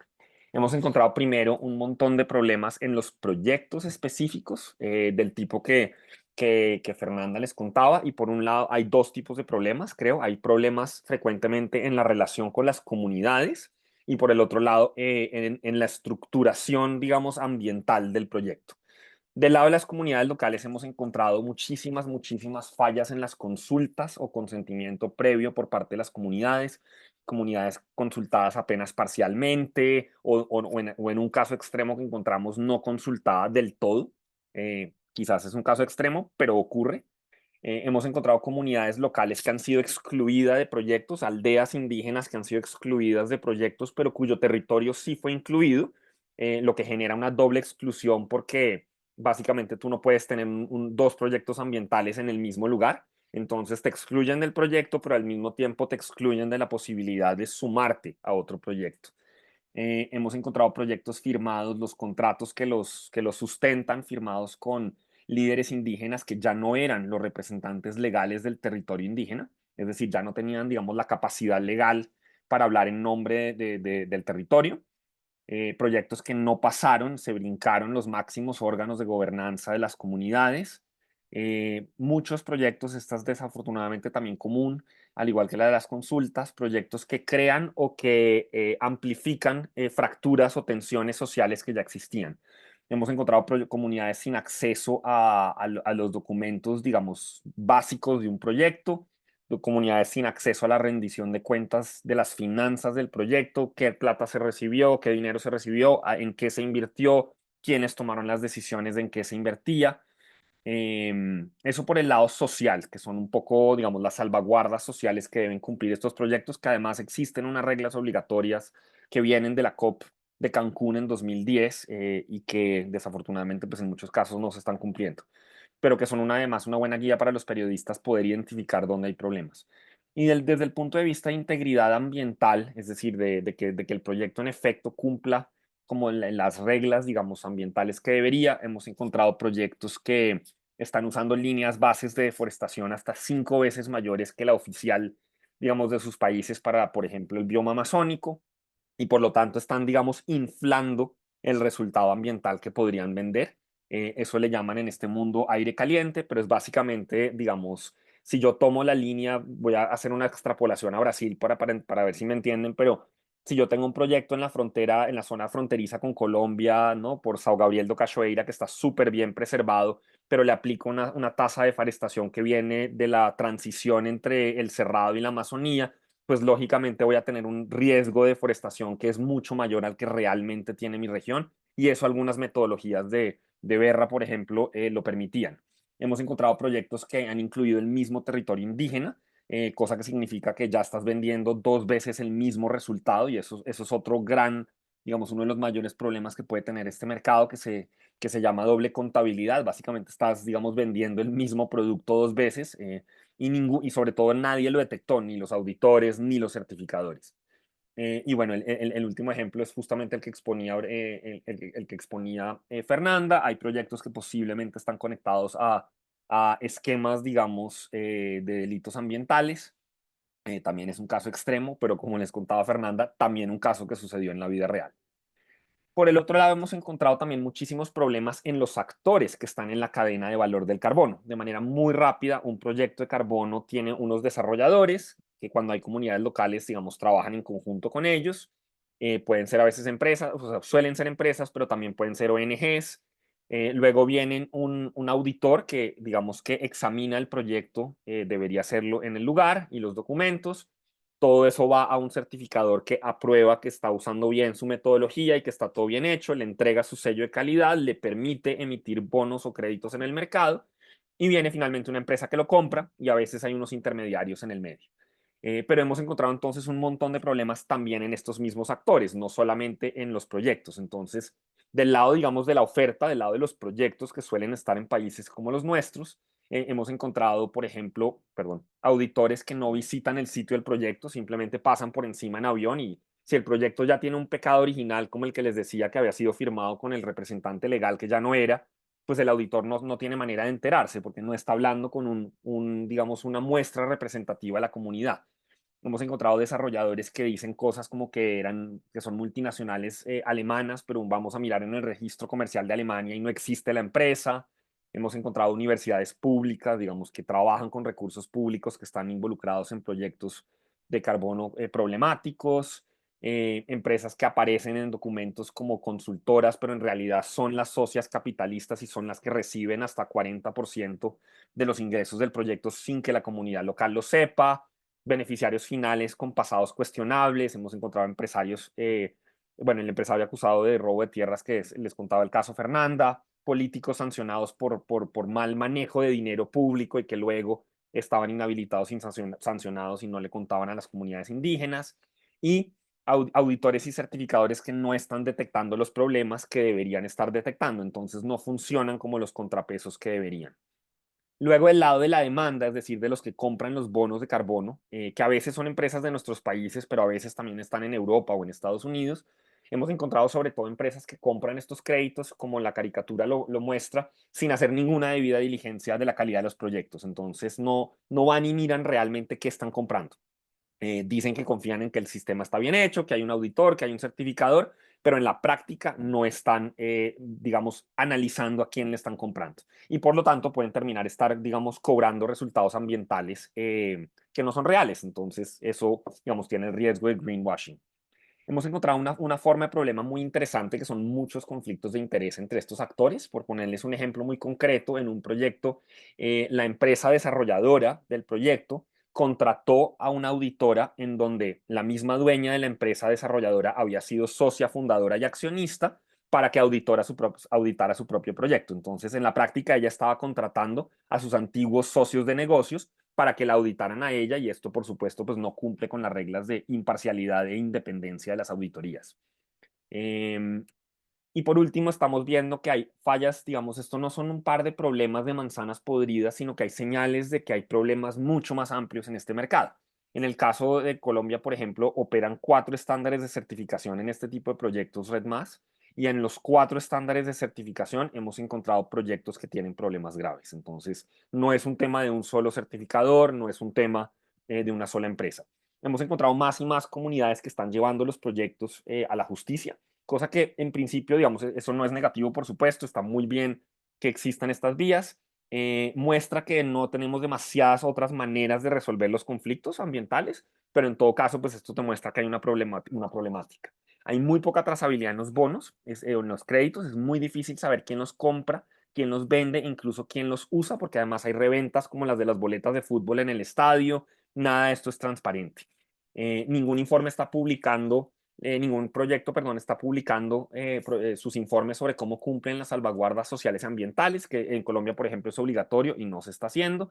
Y por último, que es una de las más importantes, hay muchísimas fallas de nuestros estados en regular, en monitorear y en investigar posibles irregularidades. Y esta lógica de un mercado tan poco regulado, o ellos dirían autorregulado, es una de las cosas que está permitiendo estos problemas. En otros países los hallazgos son similares. No voy a entrar en esto porque ya, digamos, mis 3 colegas les han contado muchos de los ejemplos concretos de estos. Pero por último quería cerrar con una última cosita, y es las comunidades locales están usando las investigaciones que están haciendo todos los periodistas sobre problemas en el mercado de carbono para llevar sus casos a la justicia, para buscar soluciones. Y yo creo que esta es una de las cosas que explica que realmente el escrutinio que estamos haciendo vale mucho la pena. Y con eso termino. Muchísimas gracias. Andrés, muito obrigada. Acho que você trouxe alguns componentes extremamente importantes para a nossa discussão, para o nosso entendimento dos principais problemas, né? Acho que não é fácil falar sobre créditos de carbono, então eu agradeço muito a todos os palestrantes, porque vocês trouxeram uma parte dessa complexidade. Existe muito mais a ser discutido, mas é óbvio que isso não vai ser exaurido em 1h30 de discussão, mas eu acho que a gente conseguiu avançar muito no esclarecimento dos principais pontos, então eu agradeço muito a todos os palestrantes. Eu acho que trazer a lógica empresarial como uma solução para a floresta existe um erro conceitual, né? Acho que como a própria Marcela trouxe, Pedro, Fernanda e Andrés também trouxeram os resultados de você trazer essa lógica, né? E a empresa virar um guardião da floresta, acho que talvez precisa também ser um ponto nosso de muita atenção, né? A gente tem pouco tempo para perguntas. A gente já recebeu algumas perguntas e eu vou fazer aqui algumas perguntas. Infelizmente, a gente não vai ter muito tempo para essa discussão, mas a gente vai tentar endereçar essas perguntas para os palestrantes depois e tentar também trazer para as pessoas que estão registradas aí algumas respostas. Então, eu gostaria de começar com uma pergunta que foi feita pelo Carlos Dorigan. Como é que a gente traz um pouco mais de governança, né? Então, aparentemente, na questão dele, a gente... essa agenda ela tem sido pautada por bancos ou por agentes que estão ganhando dinheiro com isso, né? Então, como é que a gente traz um pouco mais de governança para isso? Então, qual seria a instituição, a organização que deveria estar tocando isso de uma maneira mais séria, vamos dizer assim, ou pensando mais em trazer isso como um benefício para a floresta?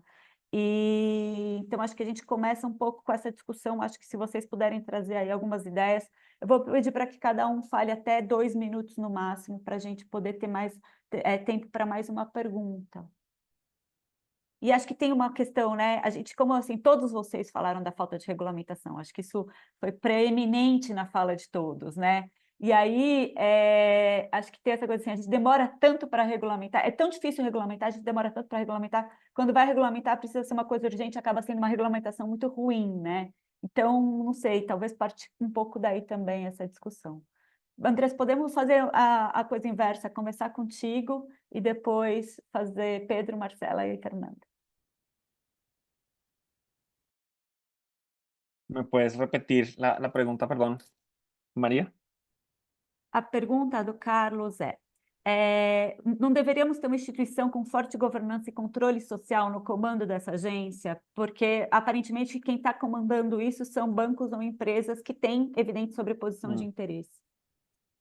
Yo creo que en el caso de Colombia es muy interesante porque Colombia sí tiene una regulación del mercado de carbono que de hecho es bastante buena. Lo que pasa es que se hizo en el 2017 y hay muchos huecos que hasta ahora estamos detectando que se deberían corregir porque en efecto algunos de los problemas que hemos detectado nosotros, digamos que caen dentro de puntos ciegos que tenía la regulación. Pero la regulación es buena. El problema en el caso de Colombia no es de ausencia de regulación, sino ausencia de voluntad política de supervisar el mercado.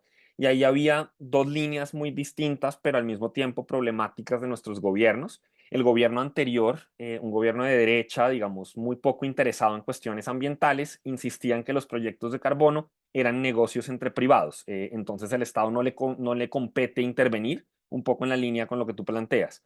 Pero el actual gobierno, un gobierno de izquierda con preocupación grande por el tema ambiental, pero muy mala ejecución, ha hablado muchísimas veces, lleva 2 años hablando de que hay que corregir los problemas del mercado de carbono y no ha hecho absolutamente nada, solo ha tomado una medida, digamos, importante para para que ha sido volver obligatoria una interpretación nacional que hicimos de las salvaguardas sociales y ambientales más detalladas que las de Cancún, pero salvo eso no ha habido ninguna acción decisiva ni en investigar problemas.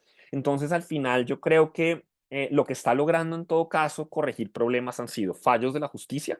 Tuvimos en nuestro caso una decisión judicial de la Corte Suprema súper importante sobre un proyecto de carbono que estaba haciendo todo mal, y eso está forzando al Estado central, no solamente al gobierno, al Estado central a tomar medidas, a que la Defensoría del Pueblo reciba denuncias, a que, digamos, un fallo judicial en nuestro caso activó los contrapesos dentro del Estado que no estaban funcionando, y yo creo que al final de cuentas ha sido la presión de la sociedad civil, sector ambiental, sector de derechos indígenas y sector periodismo, los que han obligado al gobierno a tener una voz más activa. Entonces, no tengo una respuesta para todos los casos, pero creo que ahí están algunas de las claves de lo que se podría hacer. Muito obrigada, Pedro. Desculpa, muito obrigada, Andrés. Eu só queria primeiro chamar o Pedro para a próxima fala e dizer que alguém perguntou no chat se a gravação vai estar disponível. Sim, ela vai estar disponível em todas as línguas. Depois a gente vai enviar para quem se registrou as gravações desse webinar e também estarão disponíveis no nosso site. Por favor, Pedro. É bem interessante a pergunta, e eu vou também aproveitar que o Andrés comentou sobre a questão das salvaguardas, né? Porque nesse momento no Brasil tem essa ideia de que nós temos um projeto de lei sobre o sistema brasileiro de comércio de emissões, e nós temos a reestruturação de uma Comissão Nacional de RED, que também, digamos, estaria como espaço de pensar e de atuar dentro da política pública, ameaçada pelo próprio projeto de lei de regulamentação do mercado de carbono. E a FAS está nesse tema de salvaguardas dentro dessa comissão, e nesse momento, inclusive, está acontecendo um debate importante sobre salvaguardas no Brasil. E nós temos visto justamente isso, né? Um problema muito grave dos limites das salvaguardas, como elas são pensadas, como elas são organizadas, principalmente por não termos essa ideia de precisamos de ouvidorias para o sistema, para esses projetos, precisamos de mecanismos e ferramentas de fiscalização que consigam operacionalizar melhor, até por entendermos que isso é uma solução também conjuntural, porque da nossa parte não existiriam esses projetos. Mas numa correlação de forças nesse momento em que eles continuam a existir, a gente pelo menos precisaria ter, enquanto sociedade civil, mecanismos para poder denunciar. Eu vi um dos comentários aqui que também falava sobre a perseguição ao procurador que emitiu essa recomendação, e para ver como tem esse impacto, de como a gente precisaria ter mais mecanismos que fortaleçam esse tipo de atuação. Entendo que precisamos partir do ponto das salvaguardas e estimular mecanismos para que eles sejam criados com oficialidade, com respeito e com também recursos para que eles possam ser operacionalizados. A gente está mais nesse campo de tentar prever que esses mecanismos precisam de uma fiscalização de perto, porque eles se autorregulam, como se tem colocado aqui, mesmo regulados, trazem vários problemas sobre os territórios e sobre violação de direitos territoriais. Pedro, muito obrigada. Eu passo, como estamos com o tempo meio curtinho, eu vou passar a palavra para a Marcela. Por favor, Marcela. Então, já que o tempo é curto, né, para dialogar com essa pergunta, eu vou pegar na questão né, para falar de governança e regulação, que nem sempre ter regulação significa que vai ser melhor. Pode parecer uma coisa muito maluca de se dizer, mas a forma como as regulações são feitas, o que é priorizado numa regulação, né? Os mecanismos que vão ser propostos e institucionalizados por uma regulação são muito importantes. O que eu quero dizer é o seguinte: regulação em si não resolve o problema. Depende muito do tipo de regulação que a gente tem. Né? Eu acho que eu falei, o Pedro falou também, né? Porque eu falei da MP 1151/2022, que se transformou naquela lei 14590 de 23, né, que o Pedro explicou da transferência, né, de responsabilidade, do cuidado, né, com as unidades de conservação. E eu queria chamar a atenção especificamente, não só de quem cuida, mas é isso, do processo de destinação e da função social ambiental da terra estando conectada à geração de crédito de carbono, que é algo ainda que precisa ser muito discutido, né, no seu mecanismo em si, na sua conexão muito estreita com o mercado financeiro, né? Então, vamos botar aí a própria linguagem, né, que foi apresentada aqui, que é a linguagem, é importante dizer, né, para quem está assistindo, não é só a linguagem do Brasil ou da Colômbia, né? É a linguagem da Convenção Quadro das Nações Unidas sobre mudanças climáticas, né? Na relação com as salvaguardas de Cancún, mas também com o Marco de Varsóvia, né? Que é onde vai se estabelecer os processos relativos à RED+, né? Que é salvaguarda. Salvaguarda, gente, é uma palavra que vem do mercado financeiro. É para salvaguardar e proteger investimento e diminuir o risco do investimento. A origem dessa palavra não é proteção de direitos, ou é proteção de direitos tão somente no nível da propriedade privada e particular. De novo, fechando, eu acho que a semântica e a escolha das expressões são muito importantes, porque elas vão delimitar a acessibilidade no entendimento do que é o processo e elas vão refletir também de que tipo de interesse e qual é a origem do processo, inclusive nas proposições de governança e monitoramento. Ou seja, a gente precisa destrinchar essas coisas, entender de onde elas vêm, para que, se possível, debater melhor para onde elas vão. Obrigada, Marcela. Fernanda, passo para ti a palavra, por favor.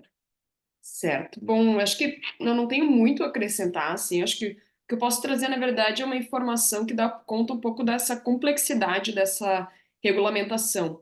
Por exemplo, o projeto que está em discussão no Congresso para a criação de um mercado de crédito de carbono no Brasil, a princípio, assim, na maioria dos países, esse mercado regulado, que a gente chama, ele não inclui projetos RED. RED é uma coisa separada, que não está dentro de uma ideia de mercado regulado de carbono.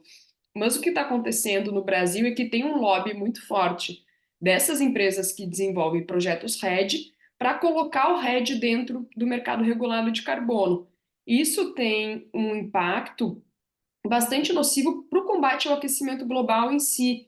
Porque o que acontece? A ideia do mercado regulado é que o crédito de carbono seja algo caro, então se eu tiver extrapolando as minhas emissões, eu tiver que compensar comprando crédito de carbono, eu vou ter um prejuízo fazendo isso. Então a ideia do mercado regulado é justamente porque eu tenho um incentivo enquanto empresa para que eu reduza as minhas emissões, para que eu faça uma adaptação da minha empresa, para que eu não precise comprar créditos dentro do mercado regulado. Com a entrada de projetos RED dentro do mercado regulado, a oferta de créditos de carbono aumenta e o preço cai. Então se torna mais interessante para mim, enquanto empresa, continuar emitindo mais do que o meu limite, mas comprar o crédito de carbono para compensar. Então isso é só para a gente ter uma ideia do quão complexa é essa discussão. E talvez o que a gente tenha que fazer um pouco é dar um passo atrás, assim, né? E pensar, bom, o que faz sentido, né, para a Amazônia e para a conservação da floresta. E o que eu acho mais complicado dentro dessa ideia do mercado de carbono e dos projetos RED é justamente isso que a Marcela falou, porque é uma solução que vem de fora para dentro, né? É uma solução moldada dentro de uma lógica de mercado financeiro que está sendo inoculada dentro das comunidades da Amazônia. Enquanto que eu acredito que o processo que a gente deveria estar fazendo é justamente o contrário, né? Buscar essas soluções de dentro para fora, ouvir o que esses povos que estão há centenas de anos preservando a floresta, né? Que são os especialistas em preservação de floresta, o que eles têm a nos ensinar.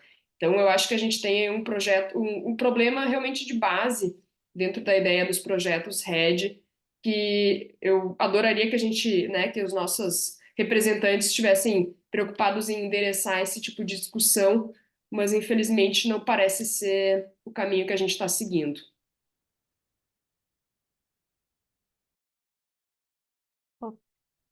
Obrigada, Fernanda.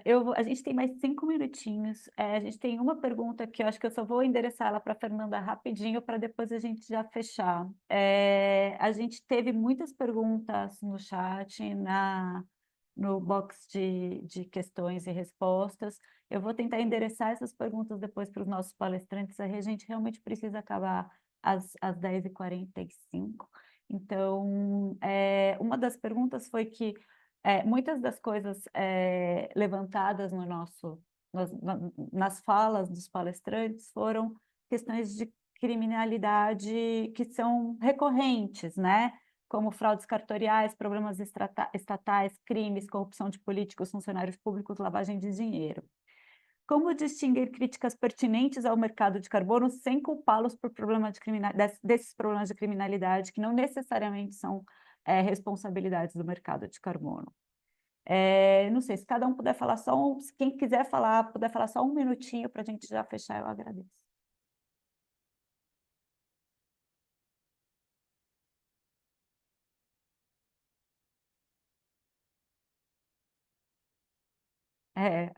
Tem já até um comentário falando que RED é fraude, não precisa de cartório.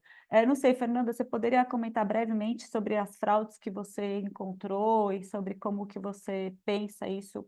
Na verdade, o mercado de carbono usa dessas fraudes, sim, né? É impossível você dizer que Na eles não verdade, usam, né? assim, eu acho que não tem como separar uma coisa da outra, assim, e com isso eu não estou dizendo que não existam pessoas que estão desenvolvendo projetos de carbono na Amazônia que sejam extremamente bem intencionados. Eu tenho certeza de que existem casos assim. Só que o problema é que tu está atuando numa região que tem muitos problemas, como, por exemplo, problemas fundiários, né? Problemas de titularidade de terras. E a partir do momento em que tu está atuando nesse território, tu tem que estar ciente de que tu passa a ser responsável, sim, pelo projeto que tu está desenvolvendo e por garantir a integridade desses créditos e garantir todas as questões éticas envolvendo a produção desses créditos. Então, é claro que eu não estou dizendo que em todos os casos haja uma má intenção, né, de quem está desenvolvendo os projetos, mas quem entra nesse tipo de negócio está ciente dos riscos que está correndo e do tipo de problema com o qual pode ter que lidar. Então, é por isso que é preciso ter uma diligência extremamente cuidadosa, né, antes de criar um projeto desse. Infelizmente, o que a gente está vendo é o contrário, assim, né? É que muitas vezes é uma coisa muito amadora, né? As pessoas veem aquilo como uma oportunidade de negócio, como uma possibilidade ali de ganhar muito dinheiro de uma maneira simples e acabam se envolvendo, né, em várias fraudes. Então, infelizmente, acho que não tem como separar uma coisa da outra e quem está desenvolvendo esse tipo de projeto tem que estar ciente disso. Maravilha, Fernanda. Gente, eu realmente preciso fechar. Eu acho que eu agradeço imensamente a fala de todos vocês. Acho que foram falas muito esclarecedoras de um tema extremamente difícil, complexo. Então, quantos detalhes vocês não trouxeram para a gente hoje, né? Acho que essa passa a ser também uma discussão muito importante para a gente pensar e também desenvolver no Brasil, na América Latina, nas áreas florestais, onde a gente terá no final do ano que vem uma COP que vai estar também discutindo a regulamentação de todas essas questões, né? E eu acho que, eu não sei, assim, mas para mim o que ficou muito claro é como a lógica empresarial tem prevalecido nos mercados de carbono, nos créditos de carbono, e como pessoas jurídicas, né, ou empresários, têm ganhado muito dinheiro, mas que o benefício que tem chegado para os povos da floresta, pelas apresentações de todos vocês, ele não existe, né? Só está chegando os problemas, né? As pessoas, os povos da floresta, as áreas protegidas, elas têm que lidar com os problemas gerados. Então, como os créditos de carbono acabam virando, na verdade, um problema a mais, né? Uma commodity a mais, né? Que estava, inclusive, na descrição do seminário, né? Para a gente ter que lidar com ela, né? e como a lógica de commodity realmente é talvez um dos principais problemas que a gente tem que lidar nas áreas florestais, né? Eu agradeço muito, como eu falei, a gente precisa parar por aqui agora, eu gostaria de continuar essa conversa, acho que ainda tem muita coisa para a gente destrinchar desse assunto, mas só lembrando, nós vamos passar esse webinar via e-mail para todo mundo, e também vamos tentar endereçar as conversas para as perguntas e a gente vai tentar endereçar para os nossos palestrantes e tentar responder o máximo possível. Agradeço muito a todos, agradeço muito aos nossos palestrantes, muito, muito obrigada. Agradeço muito as pessoas que também estiveram conosco nessa discussão e até a próximo webinar. Muito obrigada.